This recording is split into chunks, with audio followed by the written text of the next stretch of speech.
Good morning, everyone. My name is Mahnoor. I'm the Marketing Communications Manager at xiQ, and I'm pleased to host you today.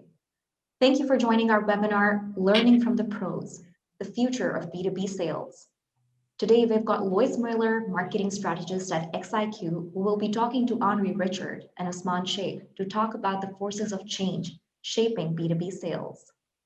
It's going to be an exciting discussion, and I hope you enjoy and share the insights. I'm going to run through housekeeping before we start. We'd love to hear from you during today's presentation.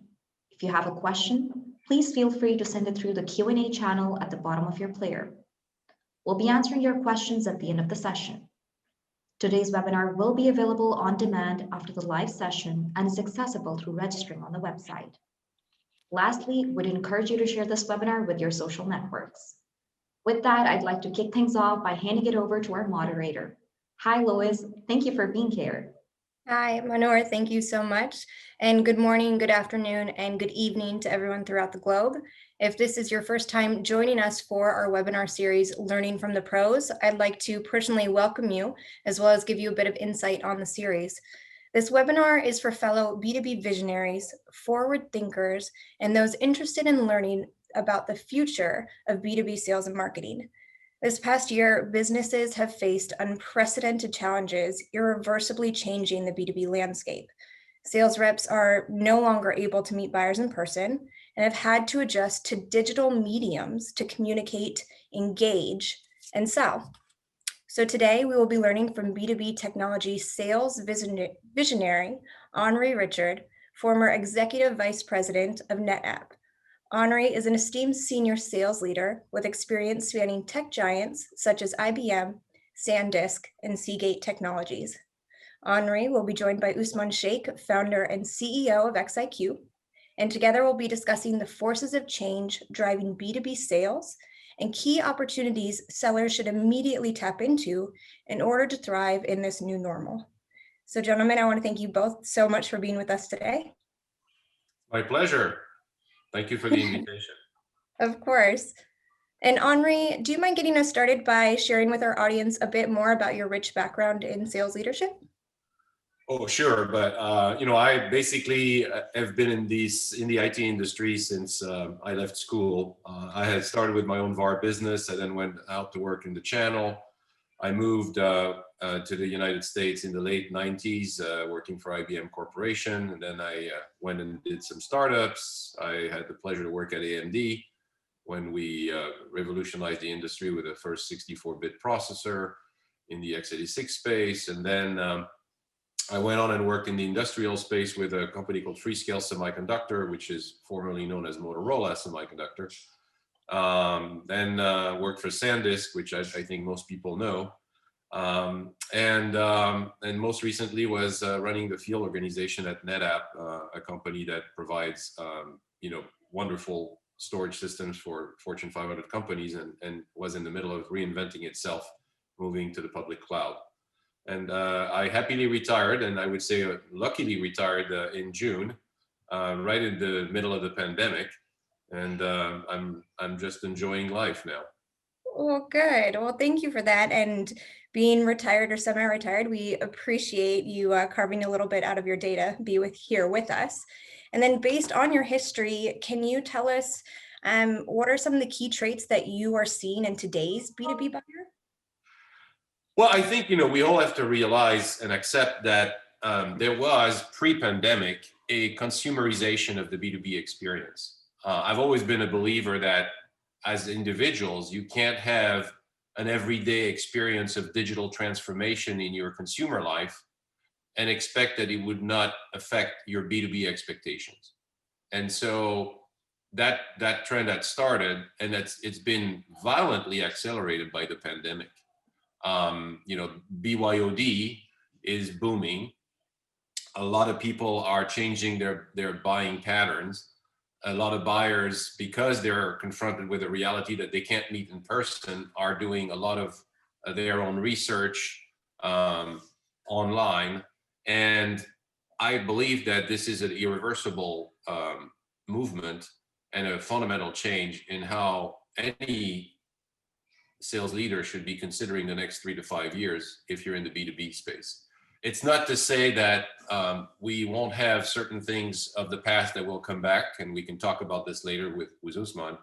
But I do think that it's changing the fundamental relationship between the buyer and the product. In some case, abstracting the sales organization more so than it was in the past, and certainly implying a very different loop back mechanism into the product organization in order to make the product easier to understand, select, deploy, maintain, acquire. And we're obviously here in Silicon Valley seeing, a lot of companies being at the forefront of those transformation. But like in any case, when you have a crisis, the companies that will be leaning into the change will be more successful coming out of the crisis than the ones that are resisting the change. And I think that that's a theme that I'm seeing across a lot of the companies I'm advising. Usman, what are you seeing? Yeah, so perfect. Exactly. So first of all, Henri, great pleasure to have you on the webinar with us today. So thank you very much for that. I'd like to start by maybe even taking a step back to say, who is the B2B buyer? What is the persona? And these are very sophisticated buyers doing multi-million-dollar high risk type of purchasing decisions, right? And if you look at that persona, this is a person by definition who has demonstrated a path to succeed. So that is why they've been entrusted with the position to spend millions of dollars from a company to invest millions of dollars. And they're looking for business cases. They're looking for clearly driven ROI, right? So that we have started to see. And I think this pandemic has, the requirements, first of all, of this potential buyer are significantly greater. As you said, extremely well informed. They've been there, they've looked at it, they do research, they have teams that feed information to them. So they're very well versed, sometimes more well versed than the sellers are, the sales reps that might be there. So that's first of all the person that you need to be successfully able to influence. And as you said, I would say that in addition to that, a trait of the buyer is that they're looking now to formulate strategic partnerships. They're making longer term investments. They're not looking at sales today, especially B2B sales, as transactional. Even our company, which is a startup and coming out, our large clients are looking at what is the product roadmap, where is this company going, the security of the company, because it's a longer term value added relationship. And lastly, I would say, Henri, that in addition to that, the ability to understand a clearly defined value. How does this solution actually specifically address and quantifiably impact my bottom line? Because these managers that have been entrusted with spending money on behalf of their companies, public listed companies, are individuals that are making strategic decisions, which will help guide the pathway. So, coming back to the question, which is like key traits of the buyers today, right? So first of all, the B2B buyer is extremely sophisticated individual in the first place. And secondly, as you started to say about the pandemic, that it's forcing that, without having the ability to meet the person, you've got to be able to convince them through those particular stages, right? Yeah, I think there's a lot of new touch points. Mapping the buyer journey is becoming far more critical in today's environment. And the other aspect is I think their level of patience is becoming lower and lower. So as a seller, you have to be extremely concerned about the friction that you're introducing in the transaction, as well as what you were pointing out. You have to be very concerned with how much obfuscation of reality do you have built into your pitch. We always try to present ourselves under the best possible light, to put the best foot forward, to use that metaphor, and that's fine. But you have to be careful that it doesn't backfire if you are representing yourself in a way that is not truthful, because to your point today, there's many sources of truth, and those sophisticated buyers will root out the BS, so to speak. Beautiful. And once that happens, you're already on the back foot with regards to a transaction. So I think it's a we're not going away from relational selling. I think that'll always exist to a degree, but it's changing very significantly. And I'll share with you some statistics on how the transactions are changing and the expectations are changing that are very eye-opening. Yeah, I think if I may just say, so it still stays relationship based. It's whether that relation, how low the friction is in that relation, or whether that relation is actually even serving as a well-oiled machine to move things forward. Yeah. Right. So if it's a value-added partnership, strategic partnership, then you're counseling your clients to actually guide them to the right path and you move way forward.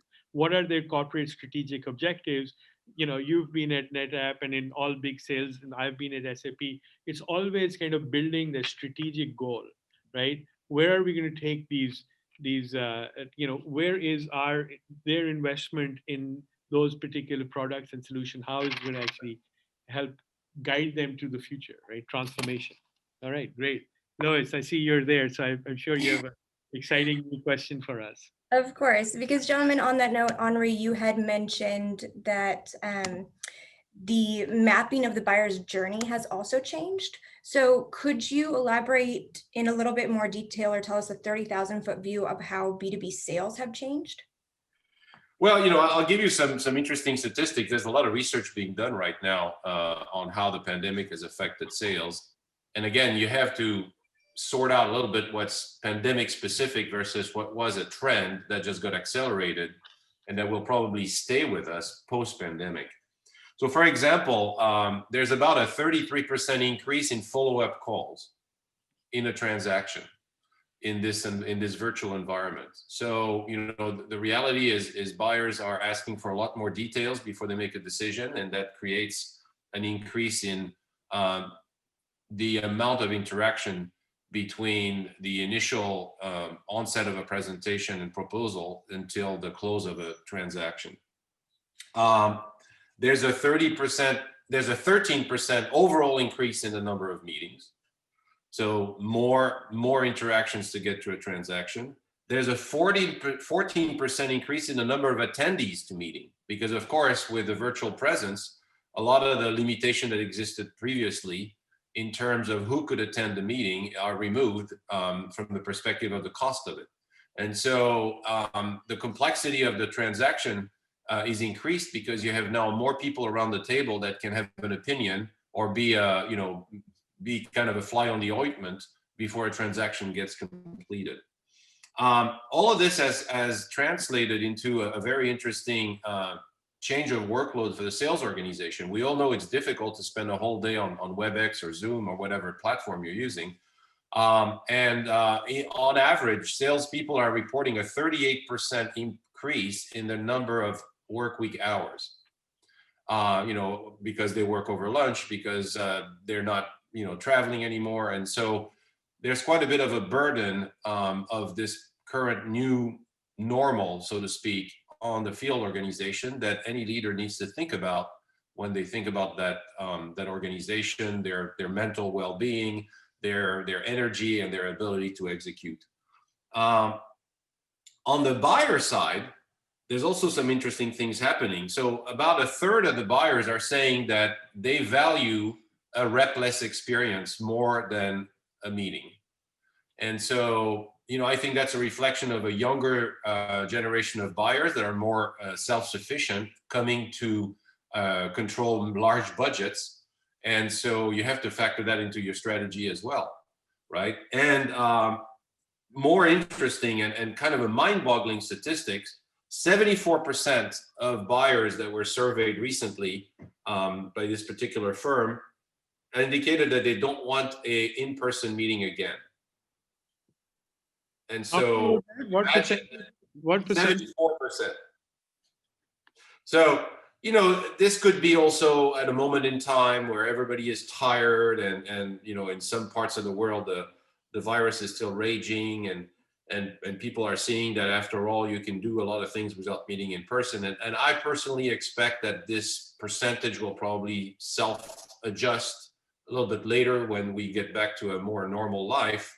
But it's just an amazing number to think that, you know, basically 3/4 of the buyers are perfectly comfortable doing a transaction without ever seeing a salesperson again.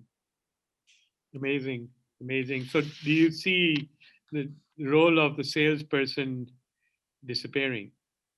I know, I don't think so, but I think that what's going to be changing is a couple of dimensions. First, it's not obvious that your A player, your best salesperson in the, I'm not going to say the old way of selling, but the previous way of selling is automatically your best person in a virtual selling environment. Different skill sets, you know, probably more driven by process than gusto, and certainly a very important aspect of investment for sales leader with regards to tooling their sales organization to be successful in that environment. So I think that's one of the aspects. The other thing to take into consideration is the amount of investment as a sales leader that you want to make in sheer sales resources versus enablement tools for those resources. Yeah. Right? Because in the end, we know that there's a variety of tools out there to help salespeople be more efficient, be more effective, have less of a personal burden to get to a transaction. Then the last thing is obviously what the pandemic has created is a situation where the appetite for risk has been lowered with many customers, and so there's obviously an advantage of being an incumbent in an industry, right? And so I think for young companies or new companies, the effort to penetrate a market has become a little bit harder. Now this may change again as the pandemic is more behind us. But what we've seen is that it's been very difficult for a lot of companies to penetrate the new markets in the context of a risk-adverse environment. Staying in the safe harbors, so to speak. They're not really kind of stepping out. So if I were just to kind of go back on amazing statistics that you shared, and thanks for that, I would say that sales preparedness is the most important aspect, right? Given what you've said, that, you know, again, what we were talking about, the frictionless sale or a lubricated sale that actually propels the combined partnership forward. It's a different point of view on how you analyze and look at it, you know, whether it's more transactional or whether, look, over the next few periods, my company's collaboration with my client and prospect is actually going to help us both grow and achieve new goals. Henri, one of the things that we see with our clients is that increasingly, and you come from the sales world, the B2B sales world, so what we've started to see is, you know, sales reps, so to speak, the good ones essentially, are moving more upstream into even what would be traditionally known as awareness and demand generation stages of the funnel. So they're moving further up and engaging, you know, because again, maybe it's the scarcity, and it's the amount of inspection or introspection that, you know, companies are going through to get to talk to somebody. And as you said, you know, more meetings, more questions coming in. So you know, sales reps what we are seeing is they even want to know if their client so much as blinks, they want to be aware of that, right? So they're starting to assume a lot more upstream activities. Do you see that? What are your thoughts on that? Yeah, I mean, you know, the reality is that what we've seen is now a multiplication of the customer journeys, right? It's very dangerous to try to box all of your customers into one journey. You know, obviously we're in a world of personalization. You want to try to present yourself and your company as well matched to each of your buyers as you can, rather than just having them group into you know, kind of a persona where you expect all of them to behave identically. And so So having a good understanding of those buyer journeys and the various ways that buyer interface with your company, and not thinking in a monolithic way, I think is going to be critical. It's always been important. It's becoming a lot more important now. Yeah. So I'm seeing a lot of that taking place, and I'm seeing successful reps being able to be a lot more versatile. The one size fits all is less and less relevant in this virtual selling world. Yeah. If I may add, I know Lois, you're there, but just let me just add this. So one of our clients kind of very aptly put this, that the world we were living in so far was, they named it Sales 2.0, was about networking. It was about creating the network. Sales 3.0, where it's scarce to be able to get the time of your client, and there's going to be a lot more questions, a lot more people to convince. It's about thought leadership, right? So whereas it was more about now it's about really kind of coming in and establishing an expertise in an area and determining yourself, guiding the process, so to speak, right? Guiding the sales. So that's a transition that we're hearing as well. So moving from the networking to the thought leadership role of the salesperson. Yeah, it's all about this notion of customer success. Yes. So of course is also highlighted by the fact that a lot of companies are trying to move some or all of their revenue and products to as a service versus CapEx type transactions. And so the minute you're in an as a service environment, it's not one transaction. Is you have to transact with your customer and satisfy your customer every day, week, month of the year. And so sales become much more about the success of the product in the context of the customer than just being able to close a transaction. That's a mindset adaptation that sales organization need to internalize. And in some cases, it's a different organization. As we know, there's handovers and so forth. There's a whole bunch of organizational change that can take place to serve that need. But it's a very important aspect of how the interface between the B2B buyer and the sellers is changing. Yeah. Yeah. And on that note, because I guess I'm still just shocked at that 94% statistic of not wanting to 74. Oh, 74. Oh, I'm so glad I wrote that down wrong, but still that's very high. Yes. So when I would meet someone in person, I looked at it as multiple ways, but one of them, it was how I gained trust with my prospective buyer. And Usman mentioned thought leadership, and I really hope we elaborate and touch base on that more, because I think that's a huge play in creating trust. But how would you say, outside of these in-person meetings, since they no longer exist, that a seller can build trust with prospects and with their clients? It's a great question. So, first, before we go there, I don't want the listeners to think that I'm a believer that we'll never meet customers again in person. That's not the case. What I think is going to happen, though, because you can't ignore those statistics, is that you're going to have to be a lot more thoughtful about why you're meeting. And, forget the sales organization and their desire to be in front of customers, forget the customer's acceptance of the potential risk of meeting somebody or their desire to meet somebody. There's a third element that we didn't talk about, which is your CFO, who clearly are not returning the T&E budgets. And I'm very serious. I mean, I talked to a lot of them, and they, a portion of the budget is coming back, but not all of it. And even as a sales leader in this context, you should ask yourself, what is better for me, let's say if 2021 becomes a more normal year, to restore all that T&E budget, or to use the same amount of money to create for myself and my company the best possible virtual sales organization on the planet, and one that beats my competition? And I know it sounds, phrased like this, it's a bit of an IQ test, right? But obviously today, as a sales leader, if you could, with a magical wand, have the best possible virtual sales organization in your industry, you would take that over a few plane tickets. Now, back to your question of trust. I think that we were touching a little bit about it at the beginning. The first thing that you need to do is be truthful before the customer talks to you, right? The modern B2B buyer has a wonderful ability to sniff bullshit. And so you have to start right there in your marketing documentation, in your online presence. As a seller, I think that you're going to have to be, again, thoughtful about what is being done virtually. And if indeed there is a need for a real meeting, what will be finally discussed at that meeting. But in the end, we're all people, and trust is built on a repeatable experience of do what you said you would do.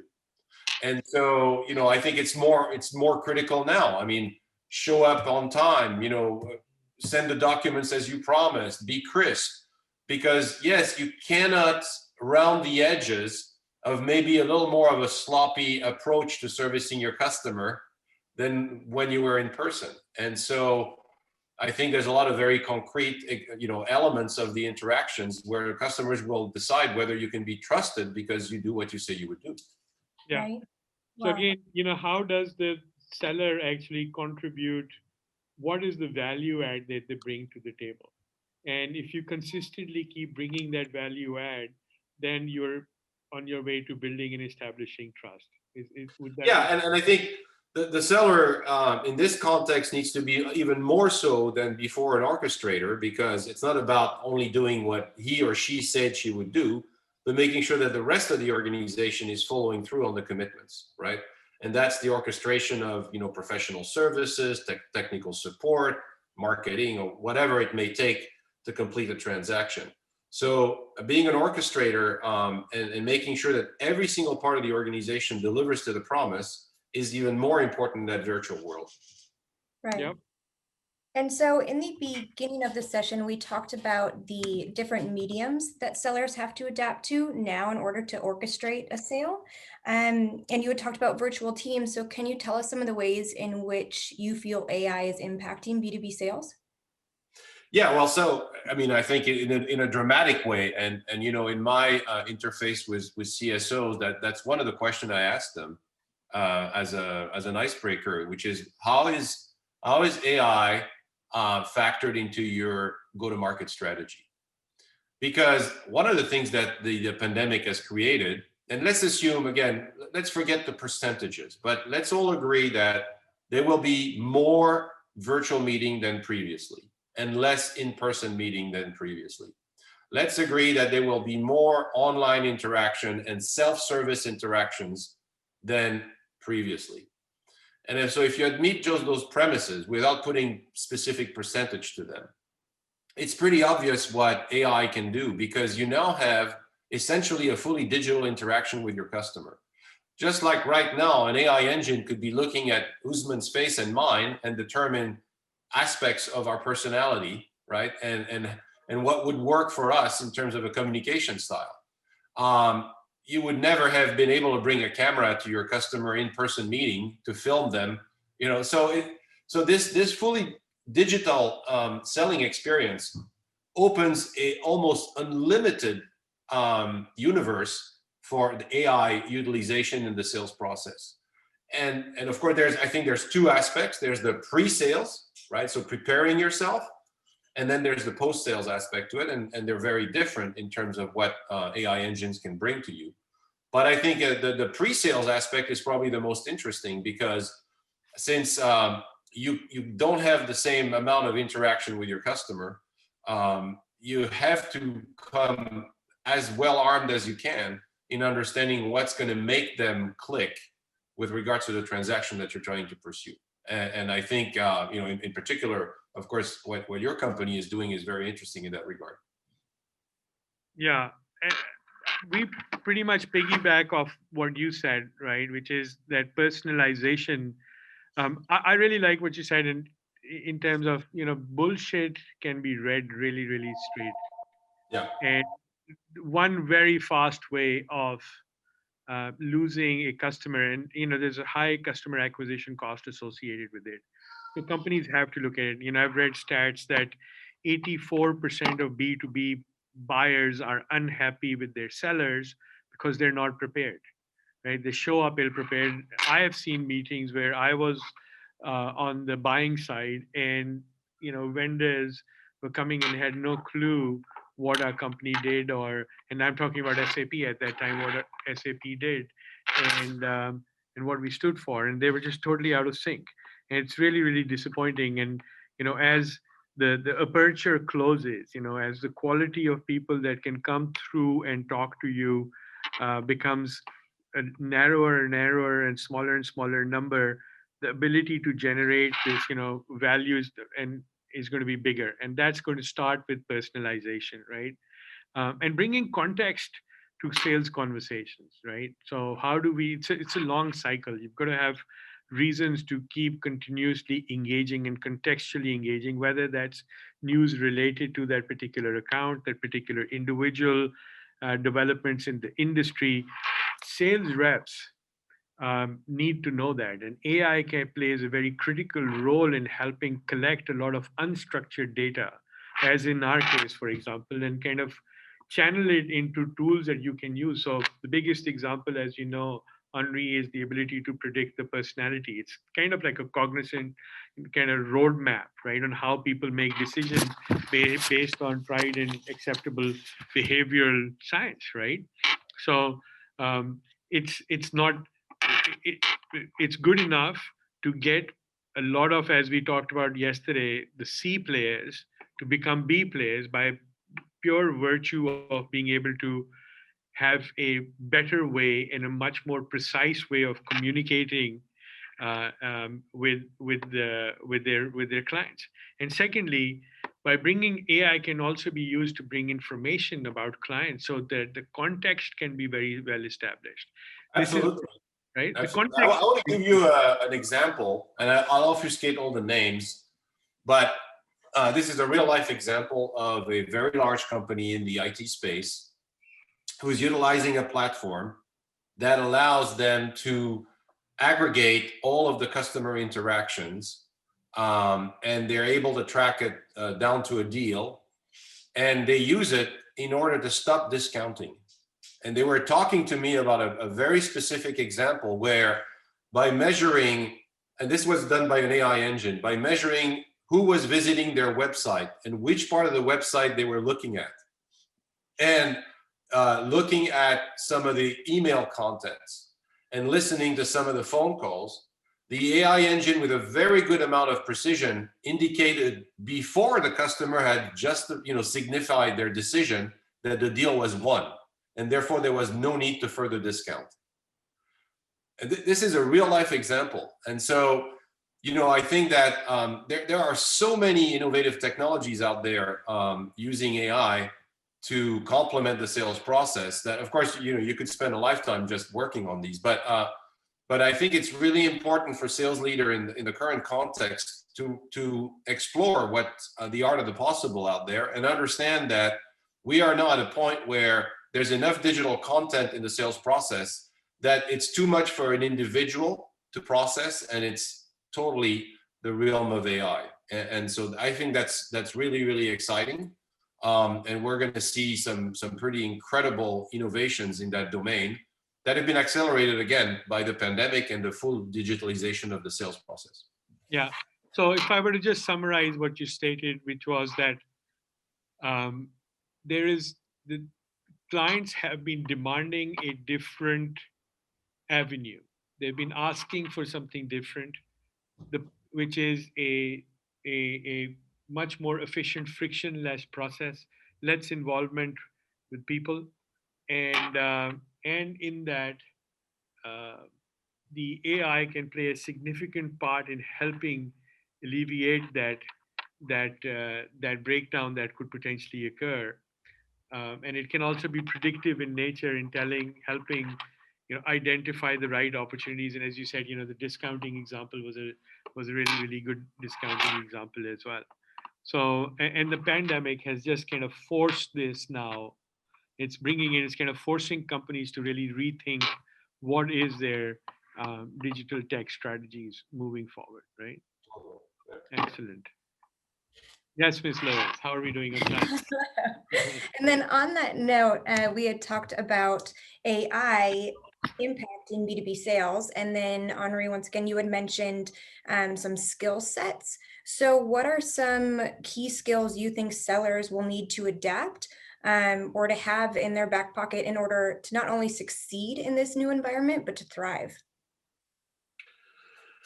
Yeah, so, we have to be careful because new environment might mean very different things for the people that are listening.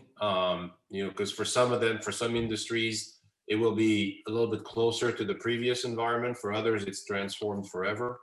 But in general, I believe that selling will always be very important. But what's going to be a prime attribute of good sellers is discipline, process.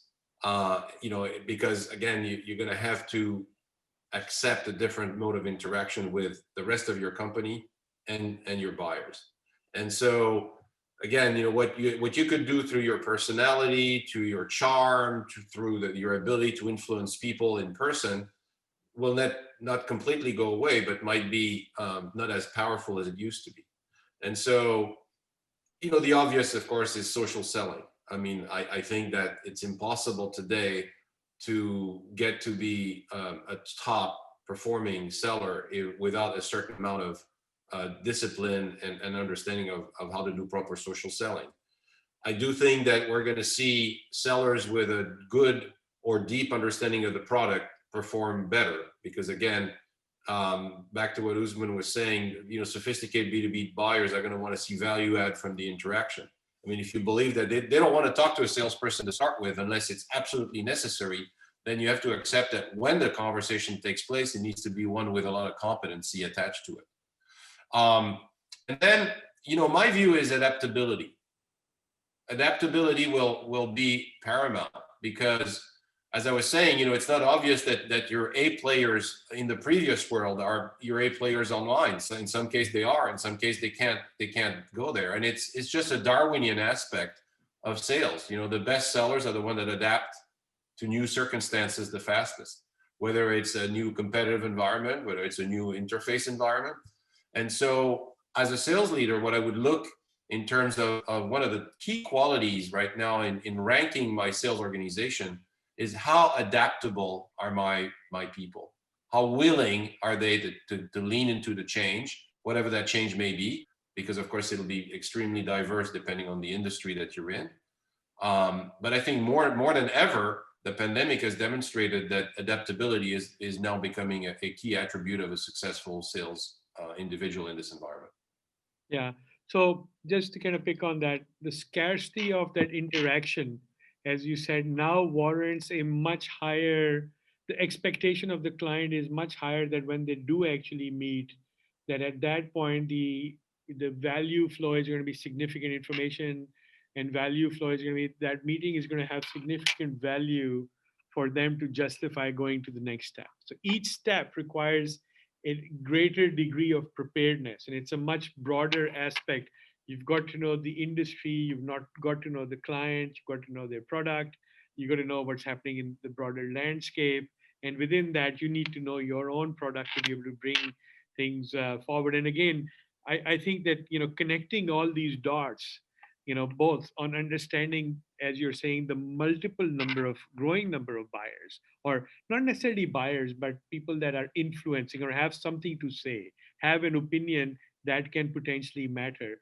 That number is growing. We've seen it ourselves. Our deals are going through 30, 40 people who are evaluating, checking security, validating privacy core, everything is being validated. It's not a simple sales process anymore, right? Even though we're SaaS.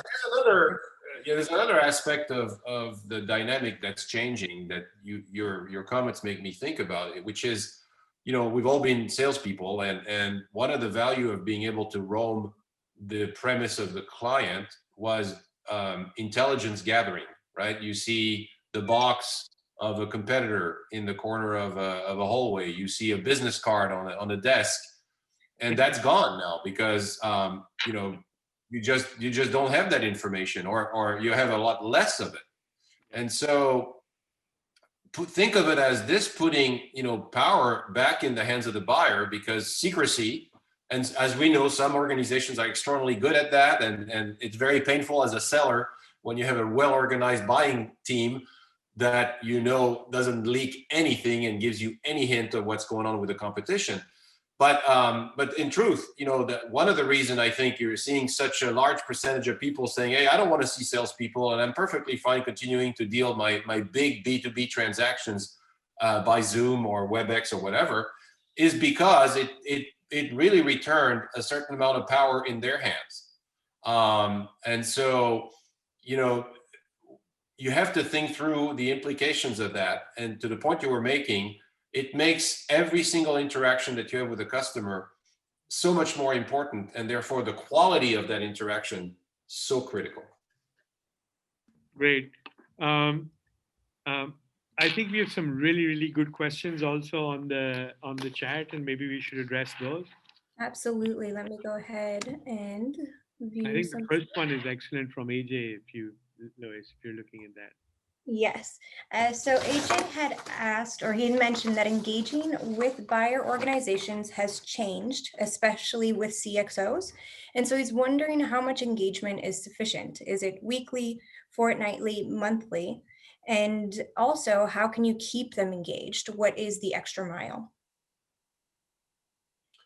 Well, I mean, Usman, you want me to take Yeah, it I first? love it. You know, you've been in that CXO position, so I It's a think good question. I don't know that there's a prescribed frequency, because again, we're in a world of personalization.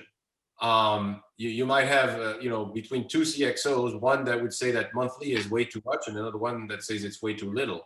One that gets annoyed by how often you reach out to them, and the other one that thinks your lack of reaching out is a sign of a lack of interest. So I don't know that there's a one size fits all answer there, but I think the answer is that even more so now than ever, understanding the personality of your, the person you're trying to sell to, and matching your engagement, not only the frequency of it, but the type of engagement with that person is becoming critical.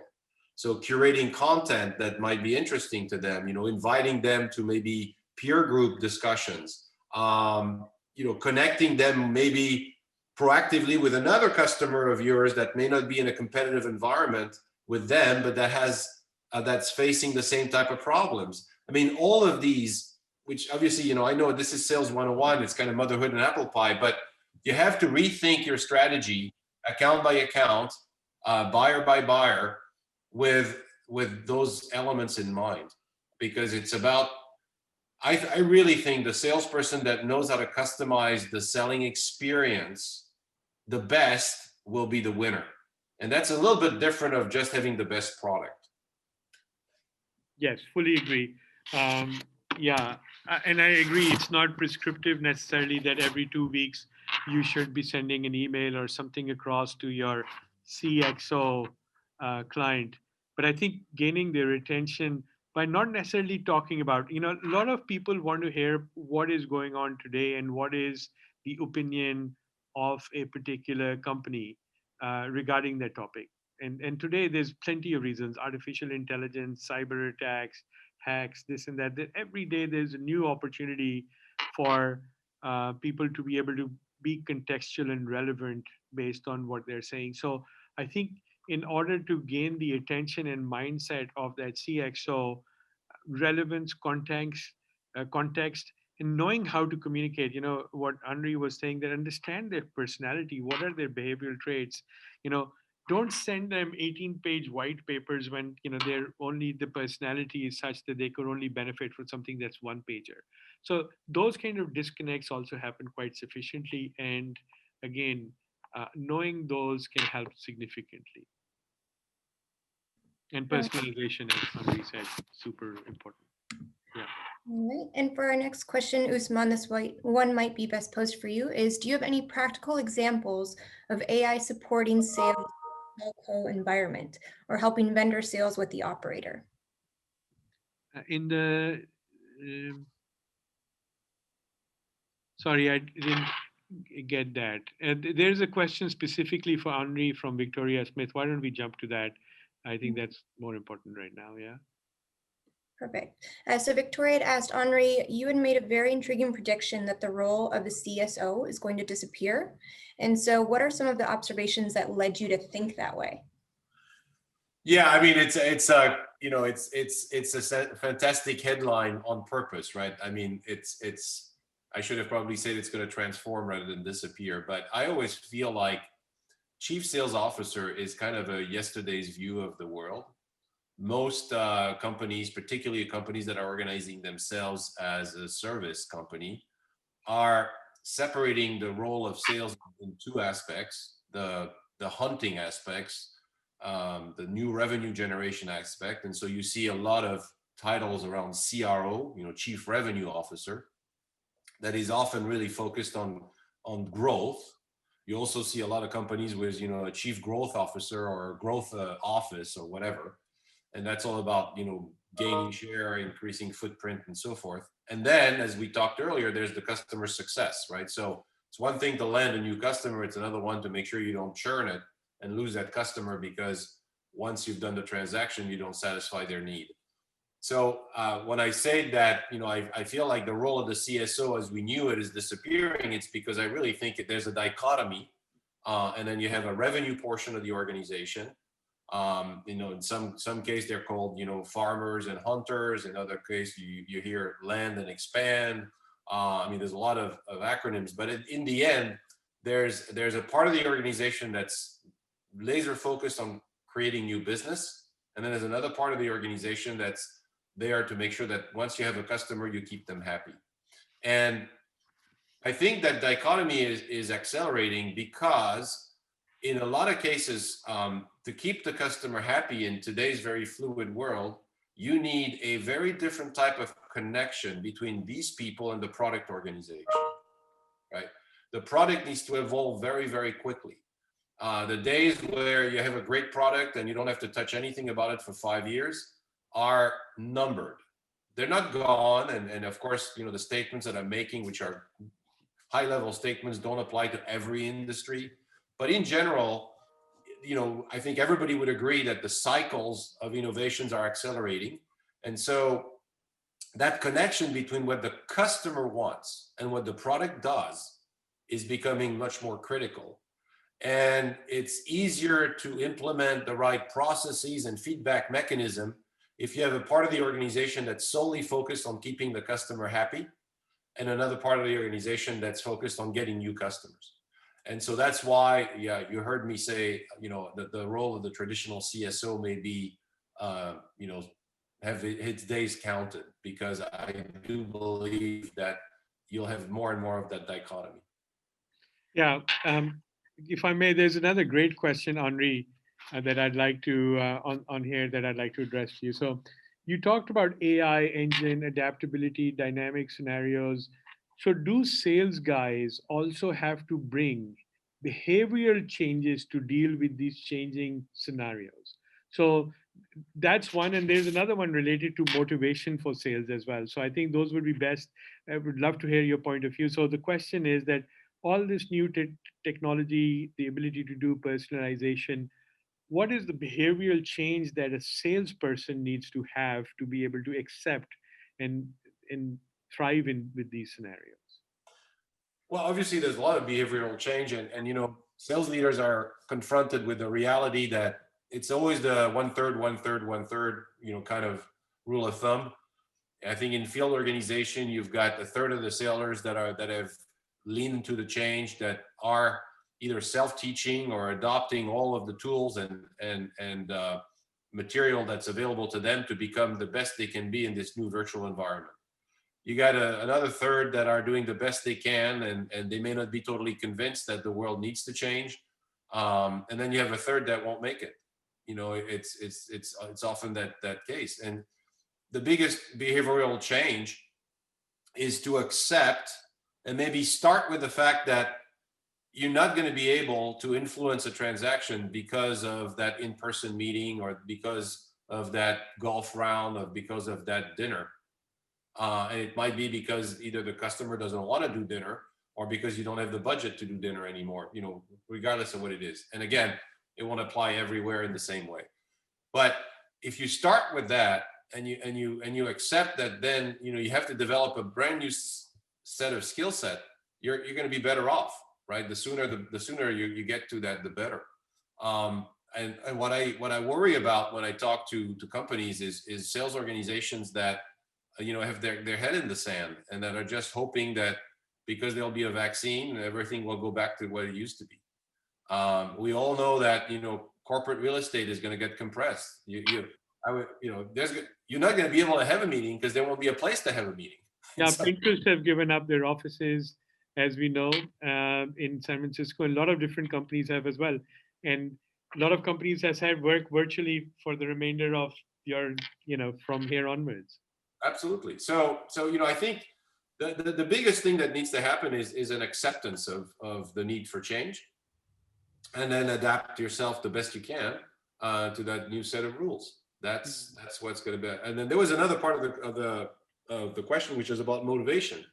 I think that that could be that's a whole different set of conversations again. But what's going to happen there is you have to adapt your measurements to this new environment.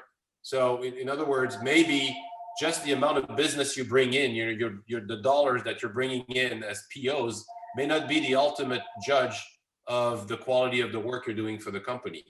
And so there's other sets of metrics that need to be developed so that people that, do everything right are recognized appropriately. And in some case, it may not be just the amount of dollars they bring to the party.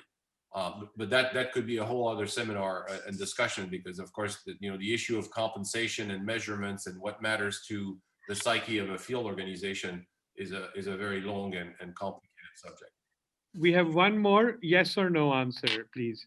Should the seller go beyond selling and get involved in post-sales interventions like solution delivery, product support, etc.? Is it worth it? So I want to answer yes, because what I'm seeing is a lot of people being drawn into doing that just because they care about their customer. And in this complex environment, in the end, when you care about the customer, you care about the outcome. But back to our previous conversation, I do believe that the future of field organization is a more clear distinction between customer success and selling. And so there I would answer maybe no, but you can't abdicate. I always think of my salespeople as being the custodian of the customer. And if you really understand that the term being the custodian of the customer, it does mean being responsible until the end for the success of the transaction. Yeah. And so that, in my opinion, primes any other organizational boundaries. Okay, great. Henri, such a pleasure to have you over here today. Great talking to you, and look forward to meeting you in person, hopefully one of these days as well. Absolutely. Well, it was my pleasure, and thank you for the opportunity. Yeah, brilliant. Thank you. Go ahead. All right, just to quickly close off, thank you, gentlemen. That was an exciting discussion. And to our attendees, thank you, guys. That's all the time we have for questions for today. I know we've received more, and we'll try to get back to each one of you over email very soon. Y'all will receive a recording of this session in your mailboxes within the day. And if you want to learn more or have any questions, you can reach out to our sales and marketing strategist by scheduling a free consultation on our website, xiqinc.com. And we'll provide you with a recipe on how you can bolster your sales and marketing for 2021. So next week in the series of Learning from the Pros, we have another visionary and hands-on practitioner joining us on our webinar. Eric Schmoody, the Services Sales Director at Dell, will share with us real-life examples of how AI is transforming B2B sales. The webinar will be on December 10th at 8 a.m. Pacific and 11 a.m. Eastern Time. And if you're interested to learn, please take the poll appearing on your screens and save your spot. Thank you, guys. We have recorded your responses, and all registrants will be sent a confirmation email shortly. And thank you, everyone. We appreciate you being here. And thank you, Henri, Usman, and Louis, once again.